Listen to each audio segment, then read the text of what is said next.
Hi, I'm Ella. Let me take you on a journey that reshaped everything I thought I knew about trust and betrayal. At 26, I was already juggling the demands on my career as a dedicated nurse with the complexities of my personal life. Long shifts at a bustling hospital often meant skipping breaks, all to make sure my patients received the best care. Despite the exhaustion, I found fulfillment in knowing I made a difference every day. But outside the hospital's busy corridors, a different kind of challenge was bearing, one I never anticipated. It wasn't an external crisis, but something much closer to home. Financial strain had always seemed to loom over my parents, whether it was failed investments or unexpected medical bills. They constantly found themselves in need of help. Their stories of hardship were convincing, and I couldn't help but sympathize. We just need a little help to get back on our feet, they'd say, and I believed them, assuming their need was temporary, driven by loyalty and love. I made a decision that I come to regret. I handed over my credit card, believing their assurances that it was just for the short term. What was meant to be a temporary lifeline turned into an open-ended financial well that they continued to draw from. At first, the deception was subtle. I was too wrapped up in work to notice the mounting signs. When I saw new gadgets in their home or heard them casually mention dining at expensive restaurants, I did it twice. They always had an explanation, just a small treat. We've been feeling down, I noted, too tired to question further, but eventually the pieces started to fall into place. It began with small hints like a brand new TV in their living room or a designer watch on my father's wrist. Still, they brushed off my growing concerns. Then one evening I came home to find a luxurious handbag at my door, purchased with my credit card. The nagging suspicion I'd been ignoring turned into a cold, undeniable truth. The confrontation was inevitable as I drove to their house. The weight of their betrayal bore down on me. I walked in holding the handbag, my voice shaking. "Rachel, David, where did this come from?" "Oh, Ella, do you like it? We thought it might cheer you up. You've been working so hard." My Rachel replied, her tone unnervingly cheerful with my credit card. "This has to stop. We need to talk about all these expenses." My voice was firm as I laid out months of credit card statements across the table, each one a painful test to their deceit. Their expressions shifted from surprise to defensiveness, but the truth was out. The room filled with a heavy silence as the extent of their actions became painfully clear. It all came to a head one day at the bank. "What do you mean declined?" I asked, staring at the loan officer, my disbelief turning into panic. "My credit should be excellent." "I'm sorry, Ella," she said, "but your debt-to-income ratio is too high, and these recent charges, they're quite extravagant." I grabbed the printout, my eyes skinning over the charges. "Hawaii designer boutiques, none of it was mine." That's when it hit me. My parents hadn't just crossed the line, they'd obliterated it. I stormed into their house, armed with months of transaction records. "Rachel, David, we need to talk." Now I slapped the papers onto the kitchen table. "Ella, what's all this? You're scaring us." My Rachel said, glancing at the statements. "Scaring you? Look at these charges. Hawaii luxury boutiques. Were you planning to tell me we just needed a little break?" My David stammered, "A little happiness at my expense without even asking. Do you realize I can't even get a loan because of what you've done?" My voice cracked under the weight of anger and hurt. "We thought you wouldn't mind. You've always helped us before." My Rachel whispered, unable to meet my I mind a lot. "This isn't helping, it's stealing. You can living a life of luxury on my hard work. How could you do this to your own daughter?" Their silence said everything. Heads bowed, they finally Whispered, "We're sorry, Ella, it got out of hand. Sorry doesn't fix my credit score or rebuild the trust you've shattered," I said, taking my credit card back. "This stops now, no more access to my finances. I'm protecting myself from here on out." And just like that, I begin the painful journey of reclaiming not only my financial stability but also the trust I had so freely given. "Ella, we need your help. Without you we know," I interrupted, my voice firm. "You need to figure out how to manage without using me and not your bank. If you have been honest, maybe we could have worked something out, but not now. I need to protect myself." As I left their house, the air felt heavy, charged with the weight of what had just happened. I drove home, my mind racing, trying to process each revelation. This wasn't just about money, it was about respect and autonomy. I had been their safety net, their endless bank, but no more. When I turned the key in my front door, I felt like I was stepping into a new chapter of my life, one where I was no longer a victim of their choices, with the architect of my own future. As the day of the departure loomed, I felt a mix of dread and determination. Watching my parents pack, their excited chatter about beaches and luas made my heart ache. They were so caught up in their fantasy, funded by my hard work, that they didn't even notice the storm brewing within me. "Hey, I got you a new credit card," I said, handing it to them. "The old one's been acting up, keeps getting declined at the scanner. I don't want you guys to have any issues on your trip. Oh, Ella, you always take such good care of us." "Thank you, sweetheart," Rachel replied, her voice full of gratitude that stung with irony as she swapped the cards without a second glance. "Make sure you keep it safe and don't lose it." "Okay," I added, trying to steady my voice. "Of course, darling, we'll be careful," David said, giving me a quick hug. I hugged back, my stomach churning with mixed emotions. Once they drove off to the airport, a weight lifted, but another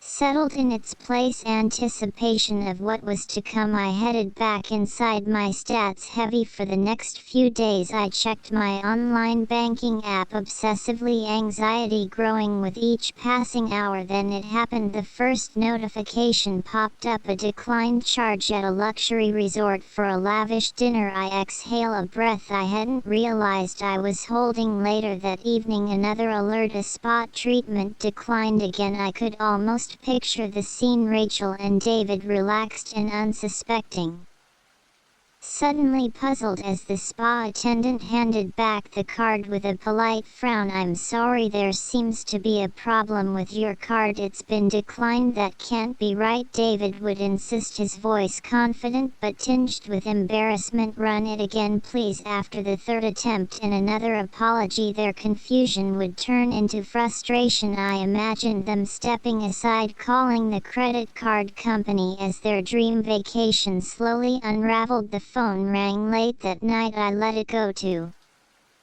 voicemail. Rachel's voice, tinged with panic, came through. "Ella, darling, there's something wrong with the card. We can't pay for our treatments and they're quite upset. Could you check on it for us?" I waited, collecting my thoughts before returning the call. "Rachel, I'm looking into it. I'll see what I can do," I lied, guilt twisting inside me, but I reminded myself this was necessary. They needed to understand the consequences of their actions. The next day brought more declined transactions, shopping, a helicopter tour, a gourmet lunch. Each alert was a step closer to their realization and my emancipation. This tough love was the hardest thing I ever done, but it was necessary for my survival. They had to learn, and this was a lesson only reality could teach. The phone rang again early in the morning, its sharp sound cutting through the silence. I braced myself as I answered. David's voice, usually so sure, now trembled with desperation. "Ella, please, we need your help. We can't pay for the hotel. They won't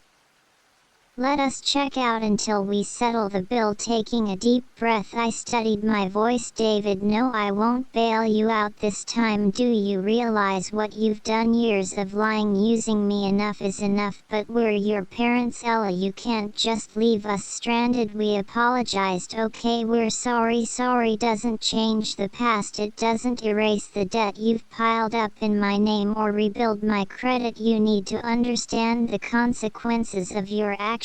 We really didn't think it would come to this, Rachel chimed in, her voice pleading. We thought we could manage it, that you wouldn't have to know, not have to know you committed fraud in my name. I said, the weight of their betrayal heavy in the silence of my kitchen. I've taken steps to prevent any further damage. The card you have is cancelled. You need to figure out how to get back on your own, but we have nothing here, no money, not even for a flight back. Please, just this one last time, David begged. No, David, this is the hard lesson you need to learn. From now on, you handle your finances and I'll handle mine. There will be no more mixing, no more helping out. It's time for you both to take responsibility. As they protest grew more frantic, I felt a pang of sorrow for the parents I once thought I had, but that sorrow was quickly overshadowed by a firm sense of duty to myself. I need to go now, I said, my voice calm but resolute. I hope you find a way back, and I truly hope you learn from this. Goodbye, Rachel. Goodbye, David. I hung up the phone. The finality of the repellent settled over me, heavy and unmistakable. The bridge had been burned and the ties were cut. It was a decision forged from years of hidden exploitation, now painfully exposed. I sat down, emotions swirling, grief for what was lost, but also a burgeoning sense of freedom from the financial chains I had unknowingly worn for so long. The house was quiet, too quiet, as if it too was exhaling a sigh of relief. This was my new reality. I was no longer a victim but a survivor, no longer a daughter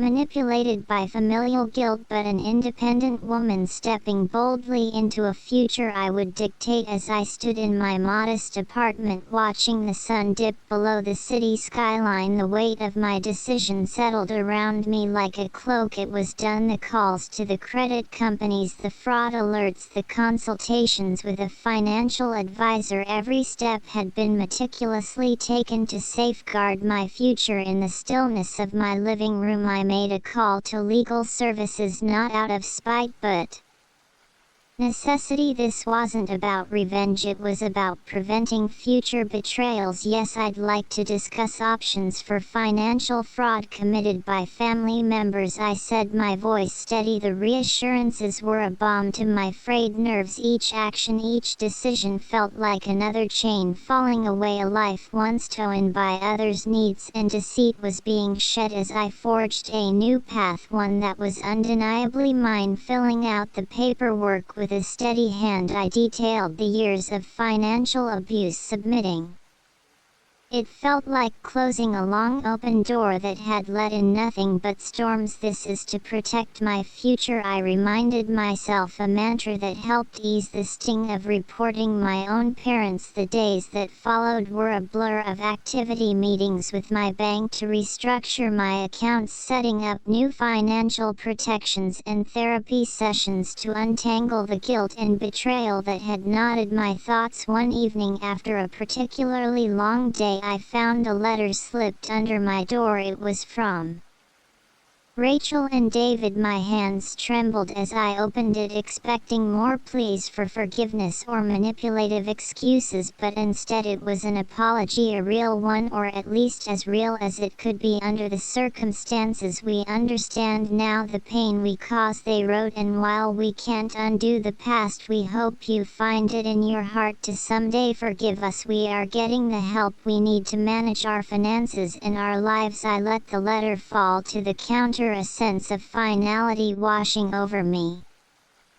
Forgiveness felt like a road too far and too winding to contemplate just yet. Right now it was about me healing and building a life I deserved. That night as I sat watching another sunset, a cup of tea warming my hands, a profound peace settled within me. The ties that had bound me were not just loosened, they were severed, leaving me free to build a future on my terms, a future not dictated by guilt or manipulation but driven by my own desires, my integrity, and the lessons learned from this painful yet liberating journey. I was no longer just Ella, the daughter, the nurse, the enabler. I was Ella, the survivor, the architect of her own destiny. And as the sun disappeared, leaving a sky striped with colors of hope, I knew I was exactly where I needed to be, free. Now that Ella has taken bold steps to free herself from financial and emotional manipulation, how would you handle a similar situation with someone close to you? Would you be able to make the tough decisions